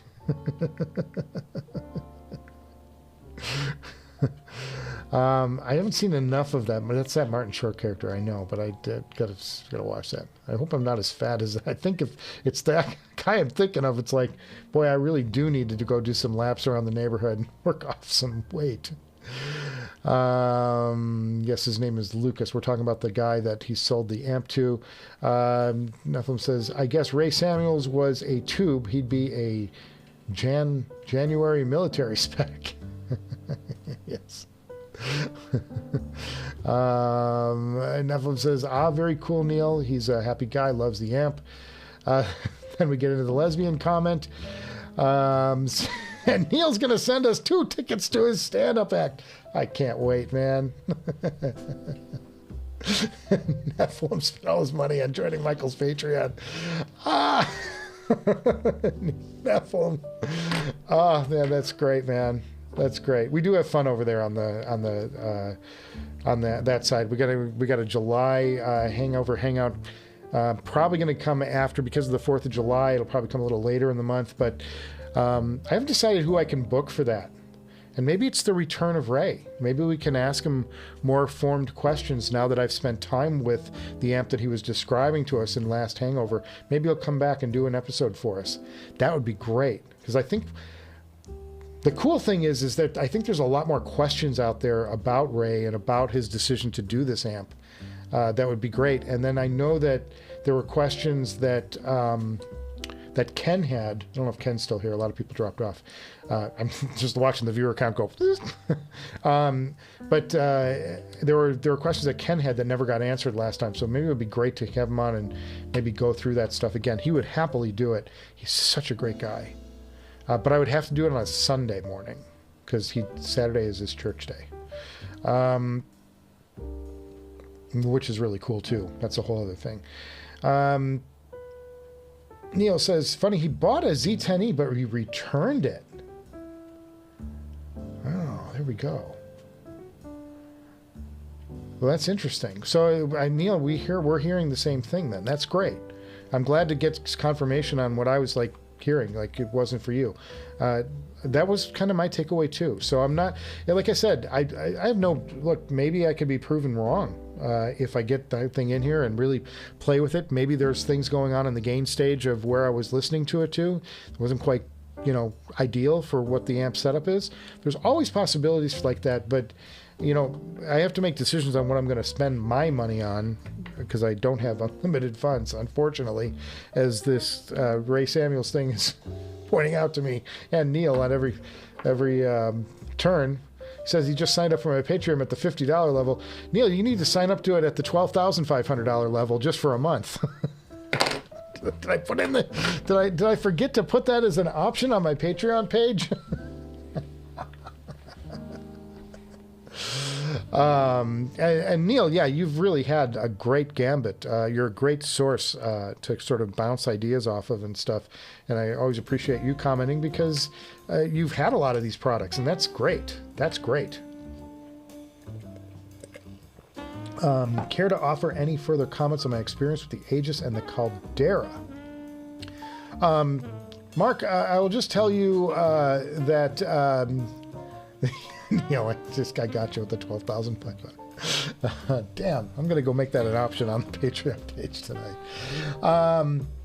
So we're wrapping up Audio Full. I'm sorry, man. It's the end of the session, but we've done a lot today. Hey, let me just recap what we've talked about. We talked about the new Meze Alba, as in Jessica Alba. We talked about the return. I unboxed the 007 Mark I that I lent to a viewer, to one of my Patreon folks. He's a good guy, and just wanted to hear it, and I'm like happy to send that out to you, and just free of charge, just in the interest of sharing the experience, JTB, I answered JTB's questions about the Aegis and the Atrium. Atrium and the Caldera. Well, to me, this is how it breaks down for me with the Atrium versus the Caldera. I see the Atrium as an ideal tube amp headphone, and I see the Caldera as an ideal solid state headphone. That's not to say they won't work well on the other things. I just think that that's a little more like how they play better for me. In my experience, using them on all sorts of amps here, I think that the Atrium kind of shines on that tube experience, and the Caldera just like it does solid state better. So that's not to say that they don't give me a good experience, and I did listen to the Caldera on the Aegis, and there was nothing wrong with it. There's nothing wrong with it. I just thought that it was a little more magical paired with the Atrium to my ears. There was just those 2 nights I described them in the video, and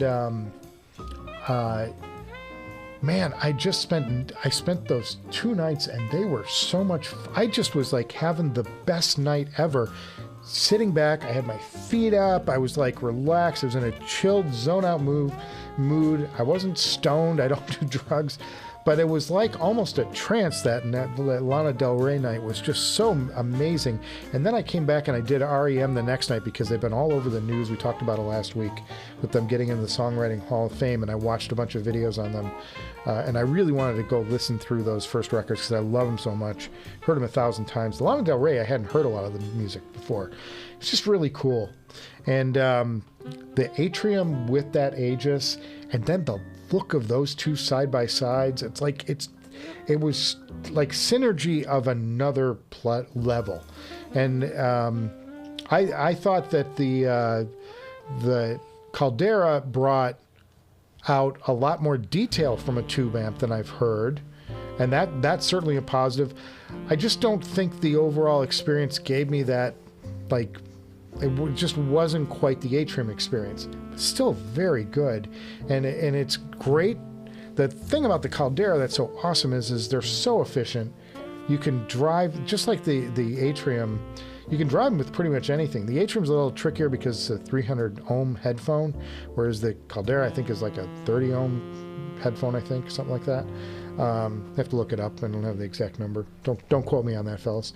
But yeah, it's just great. It's a great headphone, and it's a great headphone to have around with you because you don't need insane. It's like this as far as a problem to take with you anywhere because you need an insane amplifier to really push it.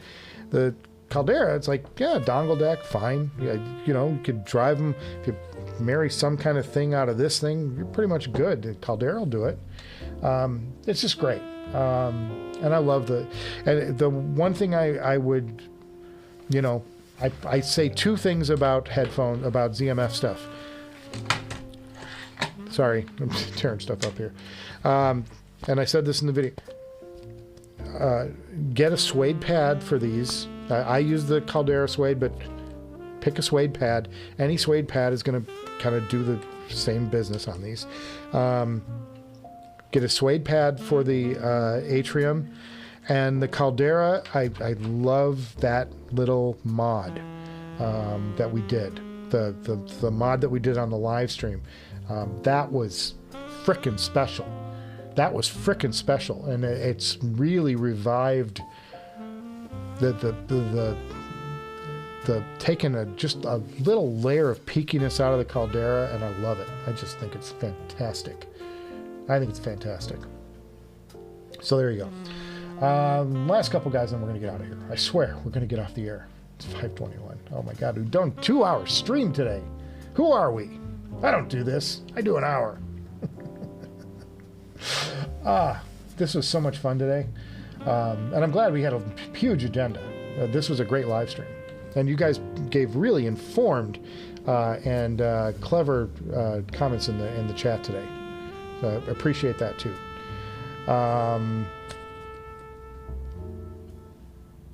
So let's see. Bill, hey man, brother. Oh, because Audio Fool just dropped in. So go back and watch the top of the show today. Suppose dynamic driver in relation with the Aegis. Yeah, I mean, I think there's something to that, Mark. I think what it is I think it's, first of all, biocellulose driver. Think about the great headphones that came out of the biocellulose driver thing. And you would go back to those Fostex headphones, the super slammy, gorgeous TH900s, the TH-X00. I've got 2 of those TH-X00 biocellulose driver headphones here. I should probably sell one of them. Those things sell for $500 and up. And it was a $350 to $450 headphone, depending on which version you bought. And they're selling used 10 years later for $500 and up in the used marketplace. That's how good a great biocellulose driver can can, move air. That's how well, I should say, a biocellulose driver can move air. It just has slam for days, and Zach took that concept in the atrium and refined it and brought the most out of what a biocellulose can do. And I'm going to be the first to tell you, I didn't fully appreciate these when I first got them. I thought they were a good headphone. I thought they kind of leaned into kind of the dark side. They were a darker driver, slammy, fun, whatever, but not like something that I would go to until I put that suede pad on it, and it just redefined the headphone. I'm like, I don't know how, logically, makes no sense to me at all. I think we're out of music. Are we out of music? Good God, we ran through all the music today? Goodness me. Hey, let's launch again. So talk about a long live stream, fellas. And I do think there's something to that biocellulose dynamic driver matched with a tube. I do believe that there is something to that combination. I would say for sure. The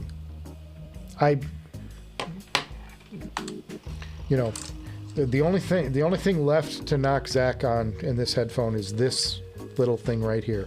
This little flap is the only thing I will ever hit Zach on for this design, because this is the best headphone, I think, construction-wise ever made, looks-wise ever made, and it runs with the best of the best.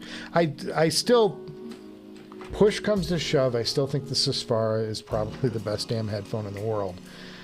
Because every time I go to something else and I go back to the Susvara, I'm like, yeah, okay, I hear it. But the Susvara is the most painful headphone in the world, because to drive it, and just went through a back and forth with somebody. Somebody emailed me some questions. Really long email, but he's like, well, the email said something like, I have the Susvara. Do you recommend going to another headphone? And I said, well, here's the thing. You have one of the, arguably the best consumer headphone out there until the unveiled thing comes out, arguably, and nobody's really heard that headphone, so I don't think you can definitively say which one's better yet, but I'm assuming that they, improved on it. Why else do it? But I'm going to venture a guess that you are, given your budget and what you've described to me as your system, you are probably underdriving that headphone significantly. So that being the case, I think there are two paths you can go down. You can go down a path of trying to buy the amplification to get you up to the level that the Susvara is capable of driving, or you can abandon the Susvara and get yourself into a different setup that will get you most of the way to the euphoria of the Susvara driven to the nth degree, and a reasonable amp, and go about your daily life. And I think that sensible humans shouldn't go down that Susvara path, as JTV would tell me. Sensible humans shouldn't go down that path. Sensible humans should pursue a headphone, depending on your preferences and sound and quality of headphones. You should pursue something like this, something like the Caldera or Meze or one of the other ones that's easy to drive, and buy yourself a quality amplifier, and you will be in happier straits far longer and have money in the bank. Stupid people like me who go down this Susvara rat hole trying to find that ultimate next level, it's a very expensive little pursuit, and smart folks have dropped out of that chase. That's my opinion anyway. wonder where Holly is. I haven't seen Holly come in the entire time we've been on the air. He usually drops in. All right, guys. I'm seriously going to go through these last few, and then we'll drop out. I can usually get through these quick. Okay. We'll see what he missed. He agrees the Aegis being a gem with the Atrium. He tends to find JJ tubes to have good tone, a little crunchy at the top, smoother tones like a real Millard EL34, but the Caldera would be great for it. That's a good point, Ken. I like that.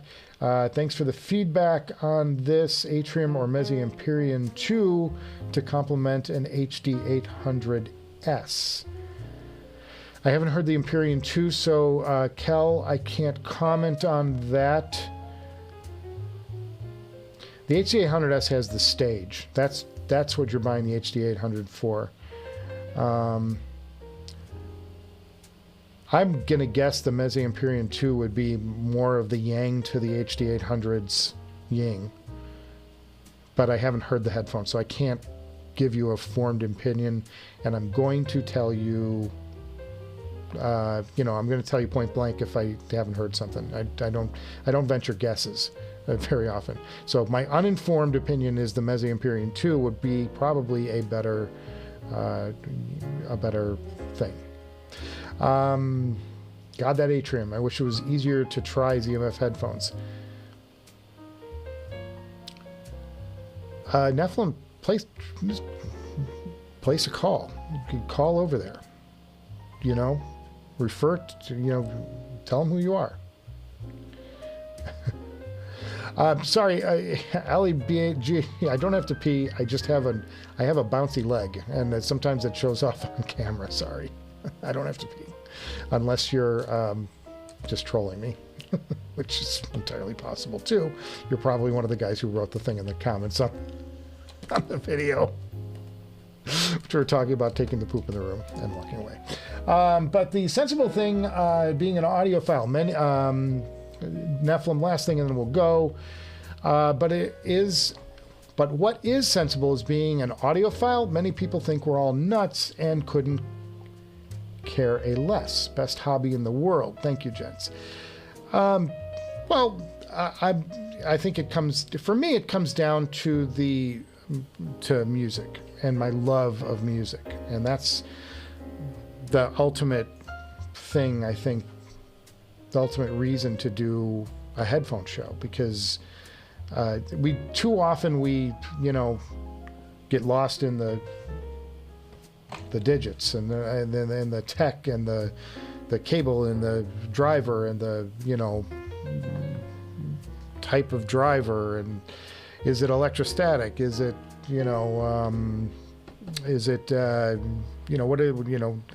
all these things, is it a tube, is it a solid state, and what kind of caps are they using?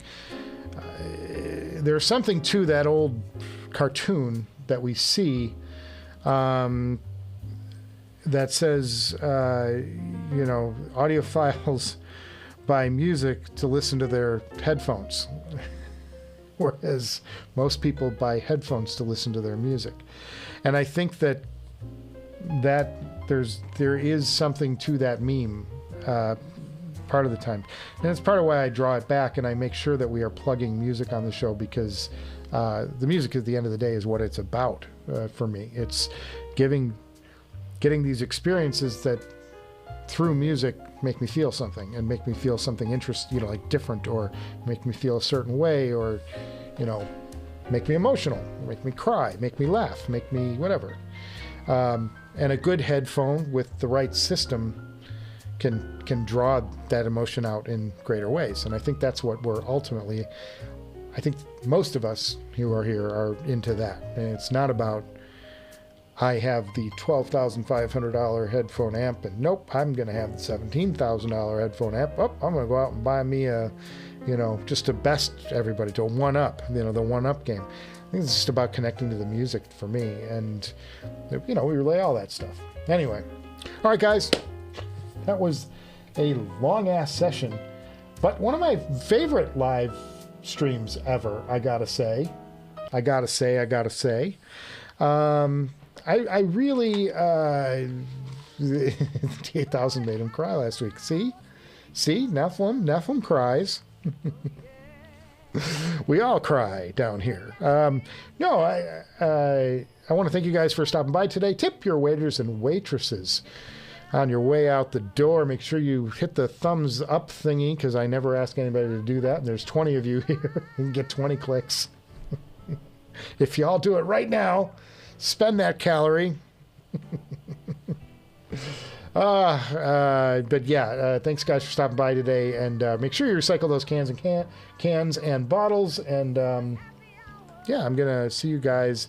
Oh, next up will be the B21 review with the big surprise in the middle of it, double episode, 2-parter, and yeah, I'll see you guys before you know it. All right, yeah, see you on the other side. Probably see you next week at the live stream next. To be honest with you, I doubt I'm going to get this double episode done. All right, cheers. Set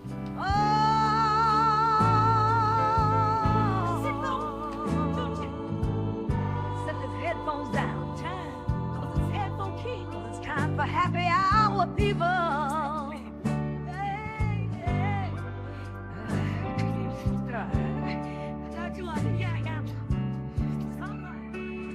Let's hang out and get wasted